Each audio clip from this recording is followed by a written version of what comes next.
Today, I am going to discuss the formulation of a linear programming problem as well as how to solve it by graphical method. Though I have already discussed in my different videos solving of linear programming by algebraic, that is simplex method.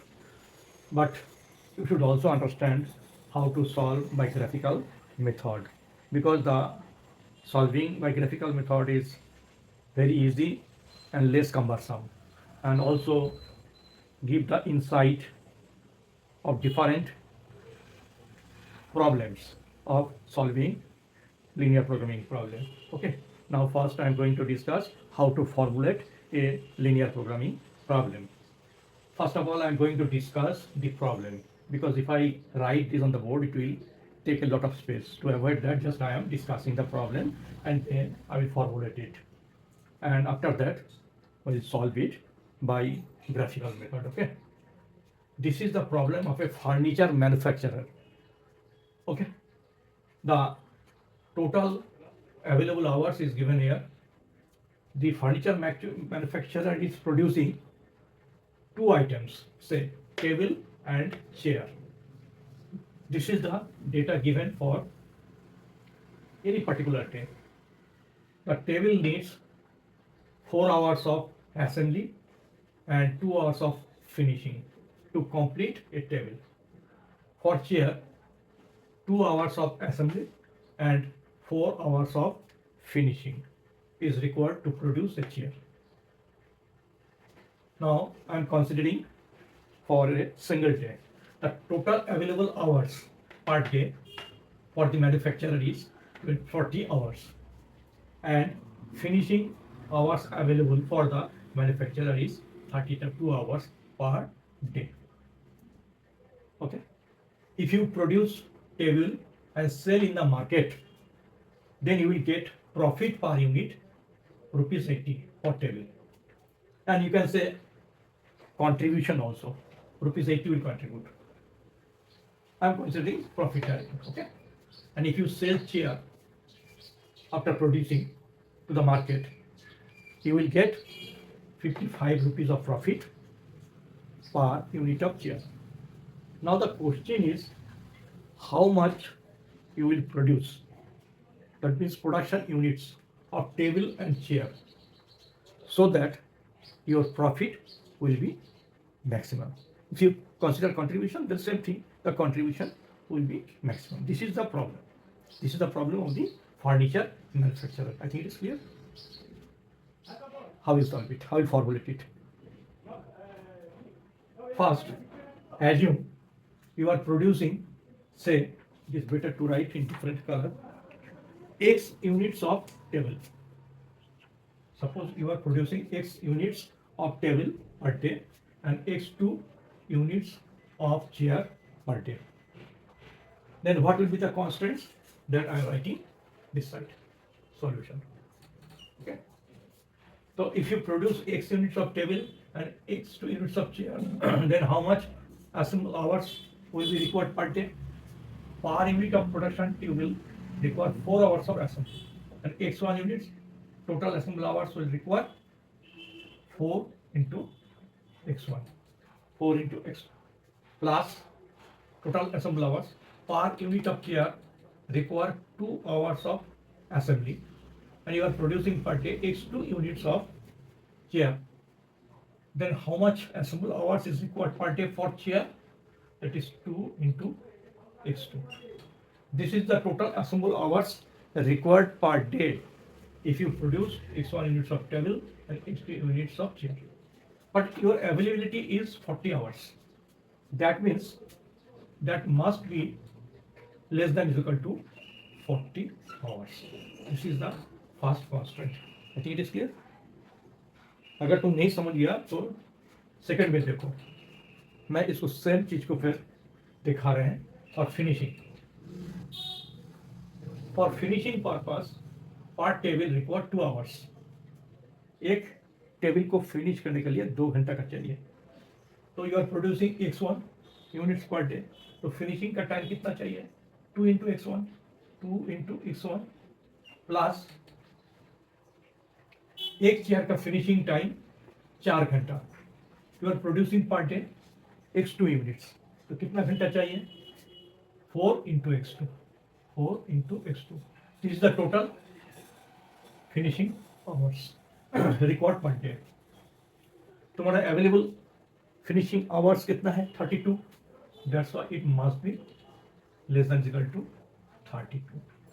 दूसरा condition, two resources, this you may call it as resources, that's why two constraints are given। Objective function क्या होगा? What is your objective? एक unit बना के बेचते हैं table को in the market, then you will earn 80 rupees of profit. तो 100 units में कितना प्रॉफिट आ जाएगा? That is it's better to write in different colour.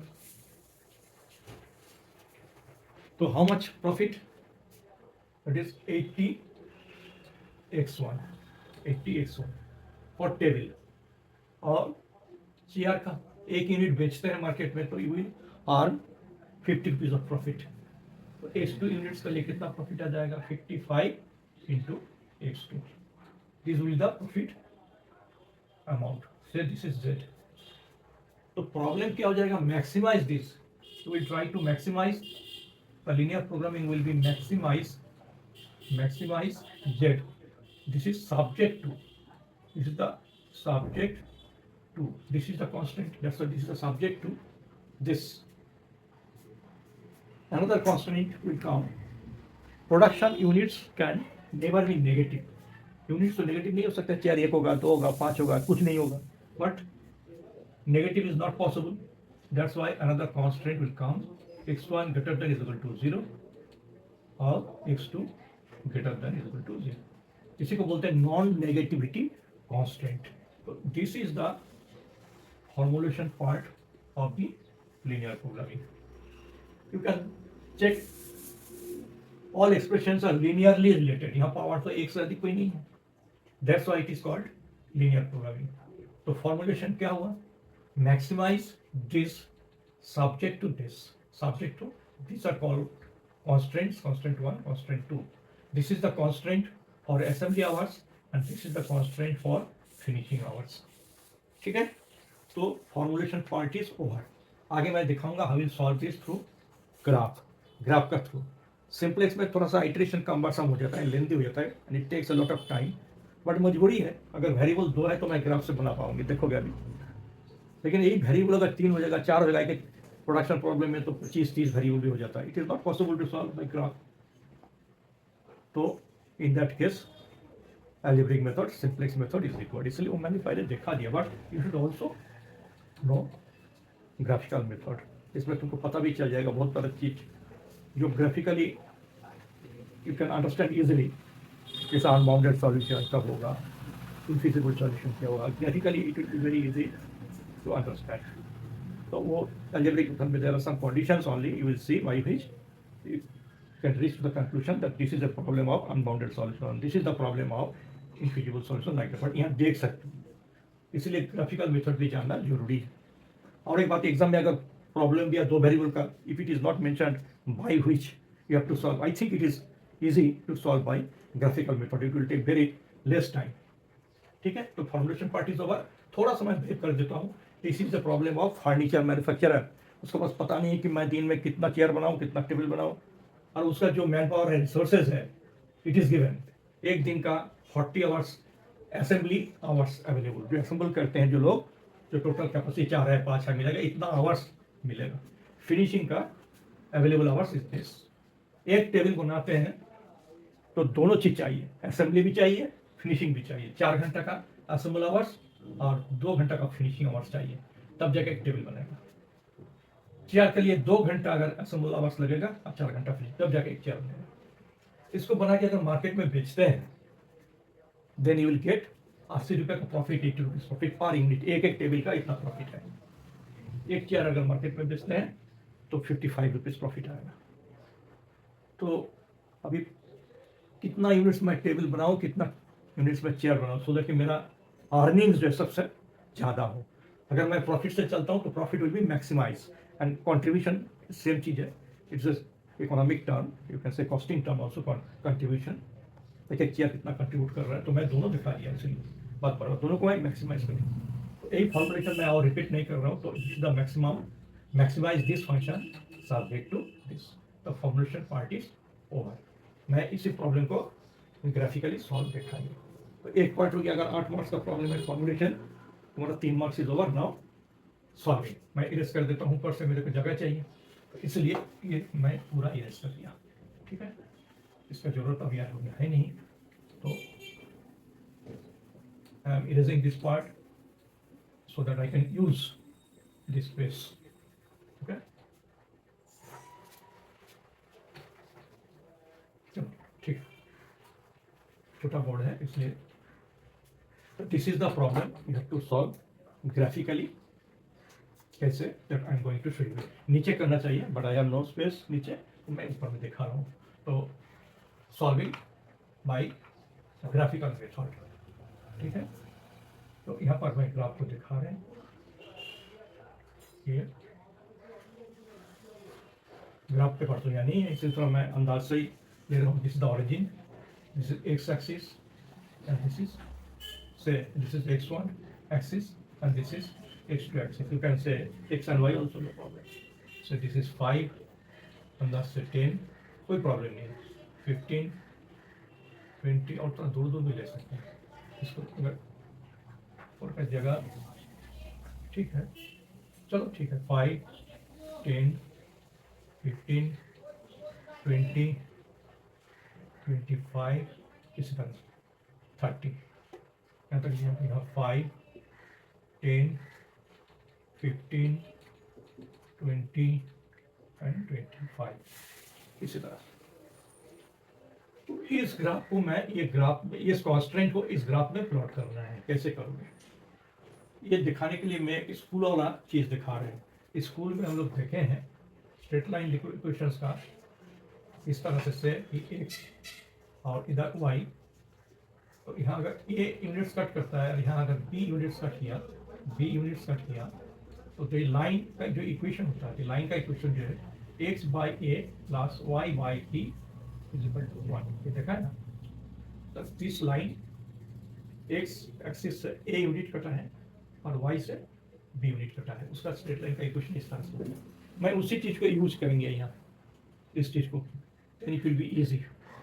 तो इसको how will plot this graph on the graph paper, ठीक है। पहले इसको इक्वल टू कर लेते हैं, तब मैं लेस देन इक्वल टू दिखाएंगे।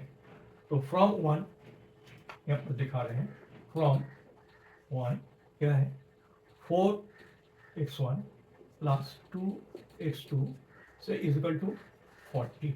इक्वल टू 1 करने के लिए क्या करना है, तो डिवाइड बोथ साइड बाई 40। मैं इसी में कर देते हैं, 40 से डिवाइड किया दोनों साइड, 40 से डिवाइड किया दोनों साइड, तो क्या हो जाएगा x1 divided by 10 plus x2 divided by 20 is equal to 1। जिस तरह का इक्वेशन को, इसका मतलब x एक्सिस से 10 यूनिट, एक पॉइंट ये हो जाएगा, दूसरा पॉइंट x2 में 20 यूनिट्स, ये और एक पॉइंट हो जाएगा।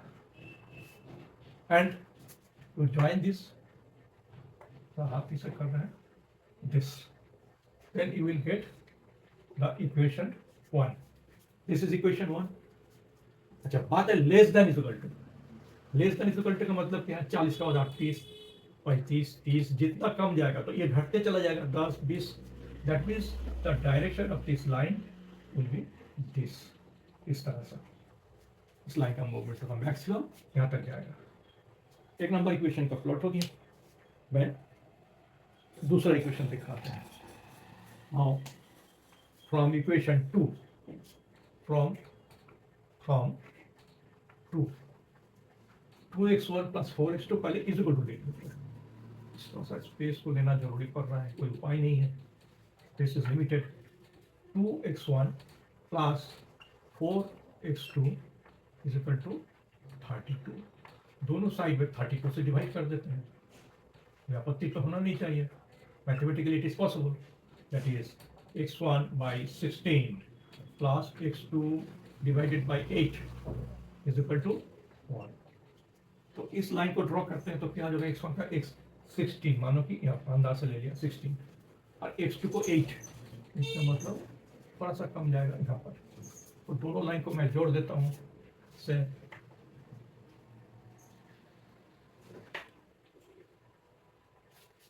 कोई स्टिक होगा तो बिल्कुल भी easy.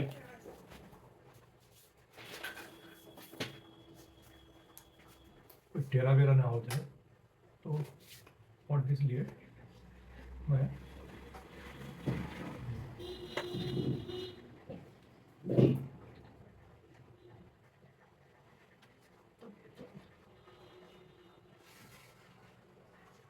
okay, this is the equation 2। तो less than is equal two means 32 से नीचे जाएगा इस तरह से, तो ये जाएगा इस तरह से, ये लाइन भी इस तरह से जाएगा। ओके, तो लाइन कहाँ कट गया, यहाँ कट गया। Now x1 greater than is equal to 0, x1 greater than is equal to 0 मतलब this, x1 greater than is equal to 0, x1 greater than is equal to 0 means this, और x2 this x2 greater than is equal to 0 means इस तरफ जाएगा, greater than is equal to 0, infinity तक चला जाएगा। Then where is the common space? You first find out the common space from this. This is the common space जहाँ पर तुम्हारा solution होगा। यहाँ पर सॉल्यूशन नहीं आ सकता या नहीं आ सकता है, तो से जिसको मैं नाम देता हूँ O, A, B and C। तो common space is this O, A, B and C। तो A का क्या कोऑर्डिनेट होगा, B का क्या है, C का पहले निकालना है, ठीक है। तो O का कोऑर्डिनेट क्या हो जाएगा, O का, तो दिस इज 0 0 कोऑर्डिनेट। A का क्या हो जाएगा, ये तो 10 था, तो ये 10 y 0 हो जाएगा। B क्या हो जाएगा, इसका कोऑर्डिनेट, C का कोऑर्डिनेट क्या आ जाएगा, ये तो 8 था ना, 16 8, ये 8 था, तो ये x 0 है, तो 0 and 8, y का 8 आ रहा है, और ये क्या आ जाएगा, this is the intersection of two lines, ये दोनों लाइन का इंटरसेक्शन है। तो इसका कोऑर्डिनेट कैसे मिलेगा, तो स्कूल में हम लोग 7 8 में देखा है, दोनों को सॉल्व कर देंगे तो you will get the coordinate of this point. Okay,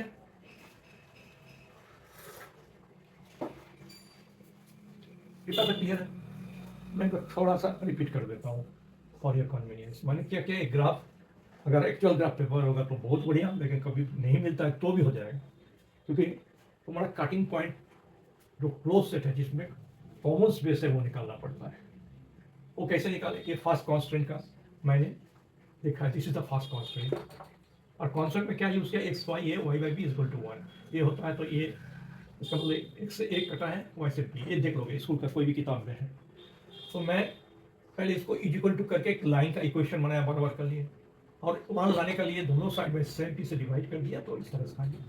इससे क्लियर है एक्स बाई ए, तो एक्स एक्सिस से x1 एक्सिस से 10 यूनिट कटेगा, इसलिए देखिए यहाँ 10 यूनिट कटा है, पॉइंट लगा है, और वाई से 20, ये 20 पॉइंट लेके मैं लाइन ड्रॉ किया। और जब ये less than is equal to है तो लाइन भीतर जाएगा। कारण बहुत सिंपल है, तुम इसमें वैल्यू पुट करके देखो, 40 के बाद 38 लो, 36 लो, 30 लो, तो क्या हुआ है, ये कम घटते चला जाएगा, तो लाइन भीतर चला जाएगा, इसलिए डायरेक्शन मैंने दे दी। This direction is very important, ठीक है। उसी तरह से इस इक्वेशन को मैंने लिया, वही किया, तो x1 से 16 यूनिट्स, यहाँ 15 यहाँ है, रफली 16 यहाँ है, और x2 से 8, तो दोनों से लाइन जोड़ दी, और ये भी नीचे तरफ जाकर दिखा दिया, और x1 greater than is equal to 0, इसका वैल्यू 0 1 2 3 जो भी आएगा इधर जाएगा, तो उसको लाइन इस तरह से जा सकता है, इसलिए मैंने इस एरो किया, और x2 greater than is equal to ऊपर जाएगा, कॉमन स्पेस आ गया। एक कॉमन स्पेस कौन सा है, ओ A B C, O A B C, ये चारों पॉइंट से जो है कॉमन स्पेस है। तो इसका तो कोऑर्डिनेट मैंने देख लिया कि 10 0 होगा, क्योंकि एक्स पर 10 था, और वाई एक्स एक्सिस है इसलिए 0, इसी तरह से 0 8, इसका तो मालूम नहीं, तो इसको कैसे करना है, इसके लिए सॉल्व करना पड़ेगा। तो मैं सॉल्व करने के लिए तो मेरे को स्पेस चाहिए, मेरे को कोई उपाय नहीं है, मैं इसको इरेज कर देता हूँ, करके तब निकालेंगे, ठीक है। तो मैं मैं स्पेस को लिए शुरू में भी तो बोर्ड में यूज करना ही पड़ता है, ये अभी छोटा बोर्ड है, that's why I have no problem इसी को इरेज करते हैं। तो अब सॉल्व किसको करना है, ये दोनों इक्वेशन को सॉल्व करें कि ये दोनों इक्वेशन से एक कट की। तो तुमको पहला आगे का कभी भी प्रॉब्लम है जब निकालोगे तो दो जो लाइन टच किया कट किया तो उसी को सॉल्व करोगे तो निकल जाएगा। तो मैं एक को इक्वेशन फॉर्म में लिख देता हूँ, 4x1 plus 2x2 is equal to 40। ये इक्वेशन बन गया, ये एक था। अब दूसरा 2x1 plus 4x2 is equal to 32। चाहे तो इसको छोटा करके भी कर सकते हो, 4 से 2 से डिवाइड करके छोटा, ये भी 2 से डिवाइड हो जाएगा छोटा, लेकिन मैं डायरेक्ट ही कर रहा हूँ, ठीक है। तो सॉल्यूशन तो सबको ही आता होगा, इसलिए मैं उस पर ज़्यादा समय वेस्ट नहीं करना चाह रहे हैं।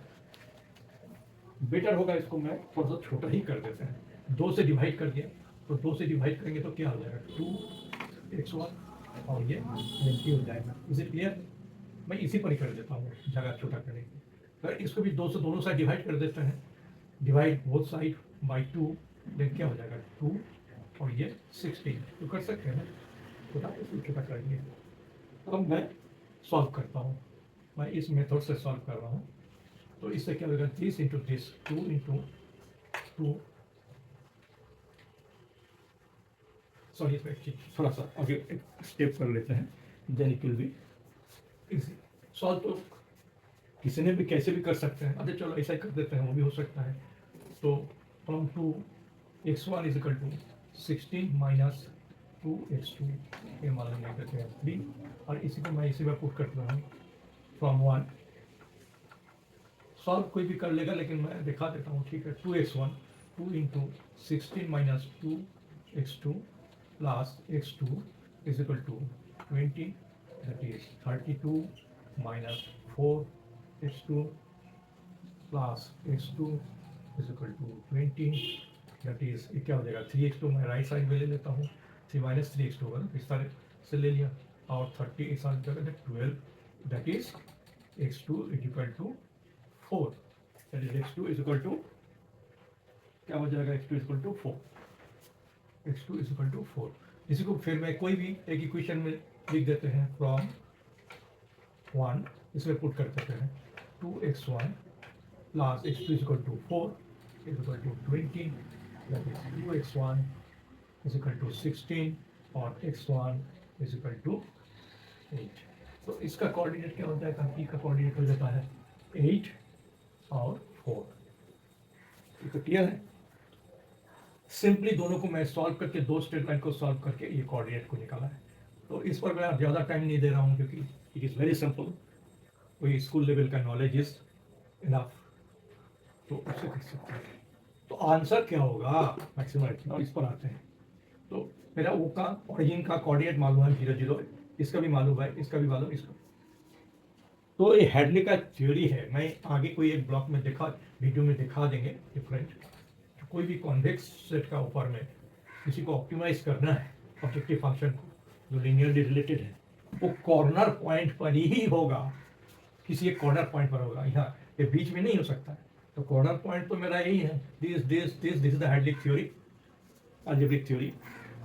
तो मैं एक सेपरेट वीडियो में उसको डिस्कस अलग से करेंगे। तो तुम्हारा ऑब्जेक्टिव फंक्शन का जो मैक्सिमम वैल्यू देगा वो कॉर्नर पॉइंट पर ही होगा, इसलिए तुमको और कोई पॉइंट पर चेक करना नहीं है। तो यहाँ कॉर्नर पॉइंट कौन सा है, वो है ए है बी और सी। ये चारों पॉइंट पर मैं ऑब्जेक्टिव फंक्शन का वैल्यू निकालेंगे और देखेंगे कहाँ सबसे वैल्यू ज़्यादा दे रहा है कि तुमको तो मैक्सिमाइज चाहिए, और वही तुम्हारा आंसर हो जाएगा। I think is clear. तो मैं चारों पॉइंट एक एक करके दिखा रहा हूँ, कहाँ से शुरू करें, ये से करते हैं।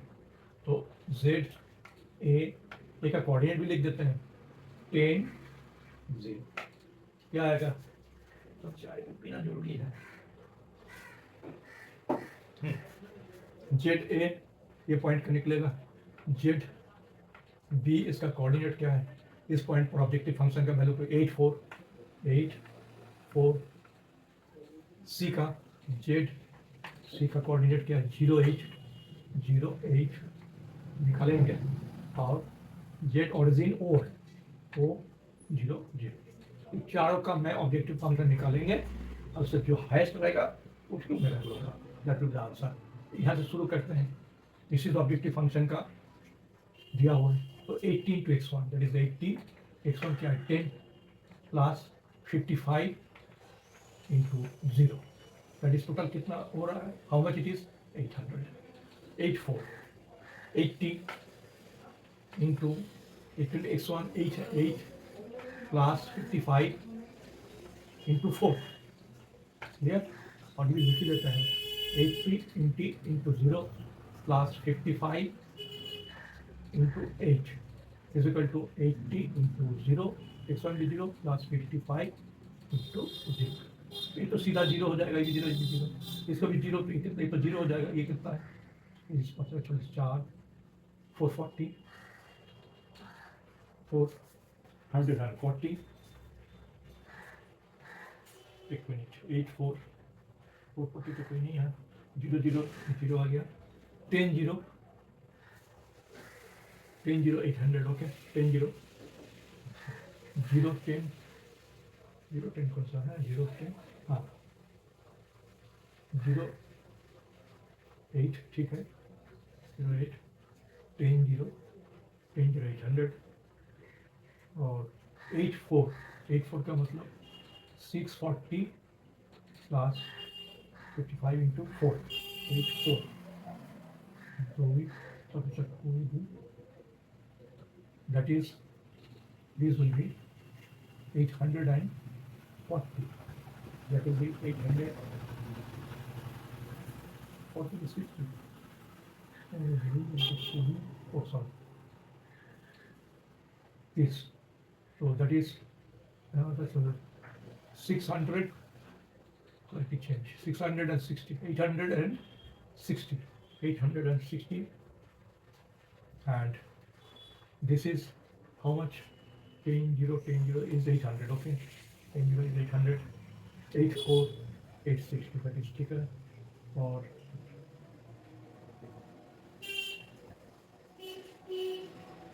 हाँ, out of this which is the 0 is 0 0 8, that is 0 8, this is 0 8, 0 8 means x 0 and 8y 440 only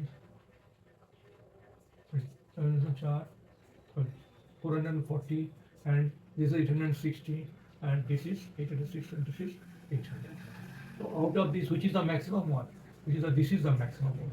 This is the maximum one. That's why your answer will be, that means your answer will be the production units x1, that is table will be produced how many units, 8 units, 8 units, or x2 chairs to be produced how much units, that is 4 units. You can check also that in that case all the constraint will be satisfied and maximum profit कितना हो जाएगा, maximum profit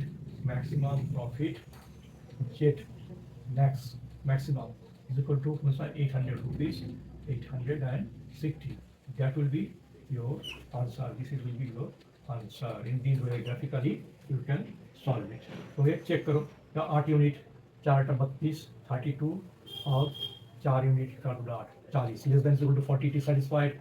तुम ये भी check कर सकते हो, you can check this constant is also satisfied, 8 units that means 16 और 4 यूनिट्स प्लस 16 देखो 32, मतलब पूरा रिसोर्सेज का भी यूज हो गया, बट वो वायलेशन कभी नहीं हुआ। ऐसा नहीं हो सकता कि रिसोर्सेज एक्सिट कर गया, but arbitrarily it is not possible. ये तुमको मैथमेटिकल कोई प्रोसेस से ही जाना पड़ेगा। This is the advantage of solving a linear programming problem. इसलिए कोई भी मैन्युफैक्चरर जो है लीनियर प्रोग्रामिंग के थ्रू इस तरह से डिसीजन ले सकते हैं how much he should produce, so that the production will be with in the available resources, at the same time the profit will B maximum. तो यहाँ तक आगे मैं एक ग्राफिकल कॉन्सेप्ट लेके कुछ चीज़ें कॉन्सेप्शन में दिखाएंगे, the concept of infeasible solution, the concept of bounded solution. मतलब जहाँ तक वो सॉल्यूशन नहीं मिलेगा, रीजन इज ये जो क्लोज सेट मिला ये क्लोज सेट नहीं मिलेगा, that means it is unbounded. वो किस तरह से सिचुएशन में होता है, किस तरह से होता है, ये I will discuss in A separate video. एक वीडियो में मैं करने जाऊँगा, देन इट विल बी बाकी एंड इट विल प्रॉब्लम। तो unbounded solution, infeasible solution, multiple solution, ये सब मैं आगे जाके ग्राफिकली एक बार डिस्कस कर देंगे। उसका सब कुछ बेसिक चीज़ें जैसे हैडली थ्योरी ने बताया कि एक कॉन्वेक्स सेट का एक्सट्रीम पॉइंट जो है ऑप्टिमम रहता है, तो मैं मैक्सिमाइजेशन का केस दिखाया, लेकिन इसका मिनिमाइजेशन में दिखा सकता हूँ, ज़्यादा प्रॉब्लम मैं यहाँ नहीं दिखा रहा है, unless it will B repetition हो जाएगा। किसी को अगर नीड्स है तो अब लिख के भेजेंगे कमेंट्स बॉक्स में, then definitely I do that problem. Minimisation भी मैं दिखा दूँगा, there is no problem. But one limitation of this graphical method अभी देखी नहीं है, that is the variable is 2। 2 से ज़्यादा 3 हो जाएगा, 3 डायमेंशन हो जाएगा, तो it is very difficult to visualise the common space like that, करना मुश्किल हो जाएगा, तो तुमको जाना पड़ेगा ग्राफिकल मेथड में। तो मैंने पहले भी बहुत बार बोला है, एक विशेष केस में 3 वेरिएबल तक भी ग्राफिकली मैं कर सकता हूँ, उसको थोड़ा सिंप्लीफाई करके, वो कॉम्प्लिकेशन मैं नहीं लाना चाह रहा हूँ। बट मान लो कि 2 से ऊपर हो जाएगा, तो it is better to solve by algebraic method. यही प्रॉब्लम अगर अलजेब्रिक मेथड में करने जाएंगे तो बहुत टाइम लगेगा, थोड़ा सा ज़्यादा टाइम लगेगा, बहुत नहीं, थोड़ा कमर्सम हो जाएगा। इसलिए 2 मेथड का 2 वेरिएबल का प्रॉब्लम आता है। आई सजेस्ट कि तुम ग्राफिकली भी कर सकते हो, मेथड मेंशन नहीं है तो। और आगे जाके और एडवांस में अगर कोई गोल प्रोग्रामिंग का, सॉरी ये हमारे इंटीजर प्रोग्रामिंग का डिस्कशन करते हैं, तो उसमें भी सब काम आ जाएगा। इसलिए कॉन्सेप्ट क्लियर रहना जरूरी है।